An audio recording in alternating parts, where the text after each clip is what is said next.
नमस्कार, प्रणाम, स्वागत है आप सभी के दत्ता महोदय में। हम लोग बात कर रहे हैं इस समय लखनऊ विश्वविद्यालय एलएलबी 3 ईयर्स कोर्स और एलएलबी 5 ईयर कोर्स में फर्स्ट ईयर सेकंड सेमेस्टर के एग्जाम्स को लेकर के और आपके एग्जाम में आने वाले 10 महत्वपूर्ण टॉपिक्स को लेकर के, 10 इंपॉर्टेंट टॉपिक्स को लेकर के। पिछली वीडियो में हमने बात करी थी लॉ ऑफ टॉर्ट की और अपकृत्य विधि की। उम्मीद करता हूँ कि जो सवाल हम लोगों ने डिस्कस करे थे, जिन टॉपिक्स के विषय में हमने बात करी थी, वो आपको अपने परिचय में मिले होंगे, प्रश्न पत्र मिले होंगे। और आज के अपने इस वीडियो में हम बात करने वाले हैं लॉ ऑफ कॉन्ट्रैक्ट की, जो आपका दूसरा पेपर है, लॉ ऑफ कॉन्ट्रैक्ट संविदा विधि। और जो 124 से आपका जो स्पेसिफिक कॉन्ट्रैक्ट वाला पोर्शन शुरू होता है, उस स्पेसिफिक कॉन्ट्रैक्ट वाले पोर्शन में 124 से लेकर के 238 तक, और जो आर्टिकल 299 है कॉन्स्टिट्यूशन ऑफ इंडिया, जो आपका गवर्नमेंट कॉन्ट्रैक्ट की 4th यूनिट है, उसके बारे में बात करने वाले हैं कि कॉन्ट्रैक्ट के 10 महत्वपूर्ण सवाल आपके लिए कौन से हैं। अगर यूनिट वाइज बात कर लें तो पहली यूनिट में आपके पास दो स्पेसिफिक कॉन्ट्रैक्ट हैं, कॉन्ट्रैक्ट ऑफ इंडेमनिटी और कॉन्ट्रैक्ट ऑफ गारंटी। दूसरी यूनिट में आपके पास contract of bailment, contract of pledge है, और तीसरी यूनिट आपकी पूरी एजेंसी की है, और चौथी यूनिट जो आपकी है वो गवर्नमेंट कॉन्ट्रैक्ट की है। मतलब contract of indemnity, contract of bailment, contract of pledge, contract of bailment, contract of pledge और कॉन्ट्रैक्ट ऑफ एजेंसी। ये जो आपके 5 कॉन्ट्रैक्ट हैं, और उसके बाद आपके गवर्नमेंट कॉन्ट्रैक्ट। तो सबसे पहली चीज़ तो ये जान लीजिए कि एक बहुत सामान्य सा जो सिद्धांत है आपके पेपर का, वो ये है कि contract of indemnity, contract of guarantee, contract of bailment, contract of pledge, contract of agency, इन पांचों कॉन्ट्रैक्ट के जितने इसेंशियल एलिमेंट हैं, इसेंशियल एलिमेंट का मतलब कि आप इसकी डेफिनेशन को जितने भागों में डिवाइड कर सकते हैं। जैसे अगर कहें इंडेमनिटी में कि one party promises to save from loss to another party from his act और फ्रॉम अनदर एक्ट। एक व्यक्ति दूसरे व्यक्ति को इस चीज़ का वायदा करता है, इस चीज़ के लिए भरोसा दिलाता है, विश्वास दिलाता है कि यदि आपको मेरे कृत्य से कोई क्षति होती है, मेरे काम से कोई हानि होती है, या किसी अन्य के काम से कोई हानि होती है, तो उसके लिए इंडेमनीफाई आपको हम करेंगे। एक पार्टी इंडेमनीफायर है, दूसरी पार्टी इंडेमनिटी होल्डर है। कॉन्ट्रैक्ट ऑफ गारंटी में एक पार्टी प्रिंसिपल डेटर है, एक पार्टी सियोरिटी है, एक पार्टी क्रेडिटर है। बेलमेंट में बेलर और बेली है। प्लेजर में पॉनर और पॉनी है। एजेंसी में प्रिंसिपल और एजेंट है। तो ये पांचों कॉन्ट्रैक्ट के जितने इसेंशियल एलिमेंट हैं, इनकी डेफिनेशन सहित। और दूसरी चीज़ क्या है कि इसमें जितनी पार्टीज़ हैं, उनकी राइट्स और ड्यूटीज़ को लेकर के खूब सवाल आता है। जैसे कॉन्ट्रैक्ट ऑफ इंडेमनिटी की बात कर लें तो उसमें इंडेमनिटी होल्डर के जो राइट्स दिए हुए हैं सेक्शन 125 इंडियन कॉन्ट्रैक्ट एक्ट में, वो खूब पूछा जाता है। दूसरी बात अगर कर ले तो बेली की ड्यूटी, बेलर की ड्यूटी, बेलर और बेली के राइट्स बहुत आसान इसलिए भी हो जाता है क्योंकि जो बेलर की ड्यूटी है वो बेली का राइट है, जो बेलर की ड्यूटी है बेली का राइट है, और जो बेली का राइट है वो बेलर की ड्यूटी है। वो एक दूसरे से कोरिलेट करता है। तो अगर आप एक के राइट ड्यूटी को पढ़ के जा रहे हैं, समझ लीजिए दूसरे का राइट ड्यूटी अपने आप तैयार हो गया। अगली बात कर ले पॉनर और पानी का राइट, पॉनर और पानी की ड्यूटी खूब पूछी जाती है। यही चीज़ एजेंट का है। एजेंट के लिए भी खूब सवाल आता है कि एजेंट का मतलब क्या होता है, एजेंट की डेफिनेशन क्या है, कौन लोग एजेंट होते हैं, एजेंट और सर्वेंट में अंतर क्या है, और फिर बाद में एजेंट के क्या क्या अधिकार हैं। तो ये जो इसेंशियल एलिमेंट हैं उसके सवाल, और जो इनकी राइट्स ड्यूटीज़ हैं उसको लेकर के खूब सवाल पूछे जाते हैं। बाकी जो 10 इंपॉर्टेंट टॉपिक्स की बात हम करने वाले हैं, उसकी एक करके हम बात कर लेते हैं कि कौन से ऐसे टॉपिक्स हैं जो आपके लिए, कौन से ऐसे प्रश्न हैं जो आपके लिए विशेष रूप से महत्वपूर्ण हैं। तो अगर हम सबसे पहली बात कर लें तो जो स्पेसिफिक कॉन्ट्रैक्ट वाला जो पोर्शन है आपका 124 से इस सेमेस्टर में, उसका जो पहला कॉन्ट्रैक्ट है कॉन्ट्रैक्ट ऑफ इंडेमनिटी।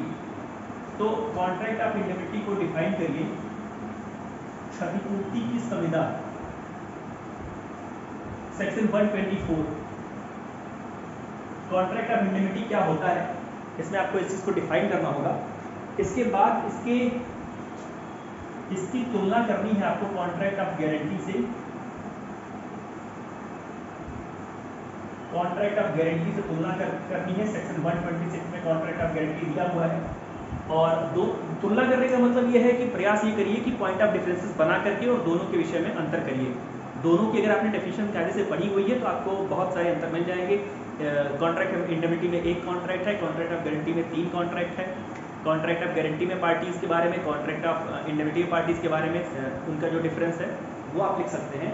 और उसके बाद जो शुरू करने पे राइट्स ऑफ इंडेमनिटी होल्डर, जो कॉन्ट्रैक्ट ऑफ गारंटी का मतलब क्या है, कॉन्ट्रैक्ट ऑफ गारंटी का मतलब क्या है, कॉन्ट्रैक्ट ऑफ इंडेमनिटी का मतलब क्या है, दोनों में अंतर क्या है, और अंतर के बाद जो इंडेमनिटी होल्डर के राइट्स हैं सेक्शन 125 में आपको मिल जाएंगे, वो चीज़ आपको तैयार करके जाना है। दूसरे सवाल की अगर बात कर लें तो जो सीओटी की लायबिलिटी है, सीओटी की लायबिलिटी है सेक्शन 128 में, सेक्शन 128 में सीओटी की लायबिलिटी के बारे में कहा गया है कि surety's liability is coextensive to that of principal debtor. Surety की जो लायबिलिटी है वो समविस्तीर्ण है प्रिंसिपल डेटर के, मूल ऋणी के समविस्तीर्ण है, समान विस्तार वाली है। तो सीओटी की लायबिलिटी के बारे में आपको पढ़ना है 128 में, और इसकी जो रिवोकेशन है,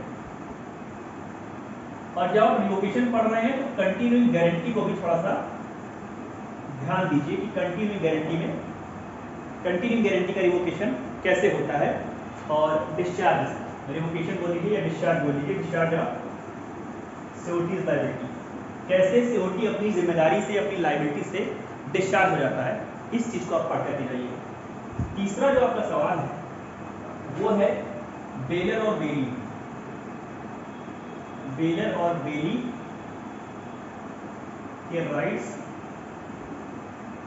और ड्यूटीज।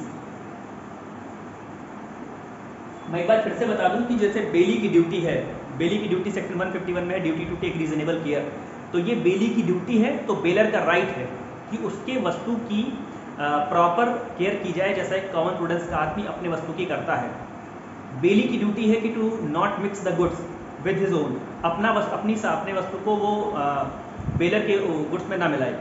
तो उसके पास एक राइट है, बेलर के पास एक राइट है कि उसकी वस्तु में किसी और की वस्तु को मिलाना नहीं चाहिए, उसका अधिकार है। तो बेलर बेली के राइट्स और ड्यूटीज को देख लीजिएगा। और एक चीज मैं ये एक चीज बताऊं आपको कि इलस्ट्रेशंस पर बेस्ड सवाल खूब पूछे जाते हैं। इलस्ट्रेशंस पर बेस्ड सवाल का मतलब यह है कि 124, 126, 128 के नीचे जो इलस्ट्रेशंस दिए हुए हैं उन इलस्ट्रेशन को खूब कायदे से पढ़ करके जाएगा, क्योंकि कई बार होता यह है कि आपसे ऊपर एक सवाल पूछा जाएगा और नीचे आपसे एक प्रॉब्लम पूछ ली जाएगी कि क्या ऐसी स्थिति में बेलमेंट हो रहा है, क्या ऐसी स्थिति में सीओटी की लायबिलिटी बनती है। तो वो इलस्ट्रेशन खूब पूछे जाते हैं। इलस्ट्रेशन को जो शुरुआती एक दो इलस्ट्रेशन को पढ़ करके जाइएगा। इलस्ट्रेशन का मतलब उदाहरण, दृष्टांत, जो आपके बैरक में नीचे दिए होते हैं। बेलर बेली की राइट और ड्यूटी, और यहाँ पे आप बेलमेंट की एसेंशियल पढ़ करके जरूर जाइएगा। कई बार सवाल आता है कि बेलमेंट क्या है, बेलमेंट की एसेंशियल बताइए और बेली की ड्यूटी बताइए, मतलब दोनों चीज़ें जुड़ी होती हैं। बेलमेंट का भी सवाल उसे पूछ लेते हैं, बेली की ड्यूटी भी उसे पूछ लेते हैं, थोड़ा सा जल्दी हो जाता है।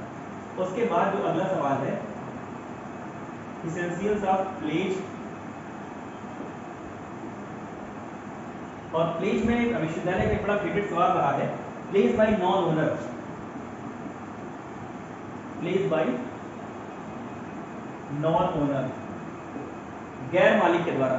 अगर किसी व्यक्ति के पास मालिकाना हक नहीं है, स्वामित्व तो नहीं है उसका, क्या तभी वो प्लेज कर सकता है? ये वाला सवाल आपसे पूछा जा सकता है। अगला सवाल जो आपका है creation of agency, agency create कैसे की जा सकती है, क्रिएशन ऑफ एजेंसी का सवाल। और क्रिएशन ऑफ एजेंसी के साथ नेचर और scope, nature and scope of agency of necessity, creation of agency, और क्रिएशन ऑफ एजेंसी में कौन कौन से तरीकों से एजेंसी का निर्माण हो सकता है, ये सवाल है। और इसके आगे जो है वो है एजेंसी ऑफ नेसेसिटी का नेचर और स्कोप क्या है, किस स्थिति में आपके पास आप इस भूमिका में रहते हैं एक एजेंट होने के नाते कि आप एजेंसी ऑफ नेसेसिटी के नाम पे एक एजेंसी क्रिएट कर सकते हैं। अगला जो सवाल है, छठा सवाल आपका, वो है एजेंट की डेफिनेशन। एजेंट कौन होता है, एजेंट की डेफिनेशन, और एजेंट की डेफिनेशन के बाद इसके जो राइट्स, एजेंट के पास राइट्स क्या होते हैं। अच्छा, एजेंसी, जब आप एजेंसी का क्रिएशन पढ़ रहे हैं तो एजेंसी के क्रिएशन के साथ एक और टॉपिक है टर्मिनेशन ऑफ एजेंसी। अगर आप एजेंसी का बनाया कैसे जाना है, एजेंसी को खत्म कैसे किया जाता है, एजेंसी ऑफ नेसेसिटी क्या है, एजेंट की डेफिनेशन, इतनी चीजें पढ़ करके जाते हैं तो आपको 2 सवाल एजेंसी से ही मिल जाएंगे और आपके लिए वो दोनों बहुत आसान हो जाएगा, सुलभ हो जाएगा। अगले सवाल की बात कर लेते हैं, 7वें सवाल की। Meaning of government contract. Government contract का मतलब क्या होता है?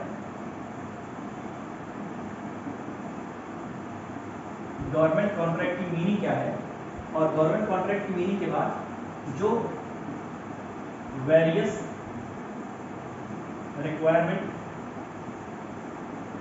मीजर्स हैं।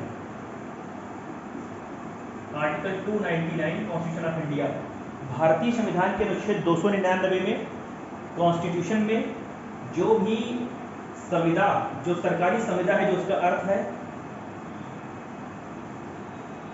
और सरकारी संविदा करने के लिए जो आवश्यक रिक्वायरमेंट है, जो भी आवश्यक रिक्वायरमेंट्स हैं वो आर्टिकल 299 में दी हुई हैं।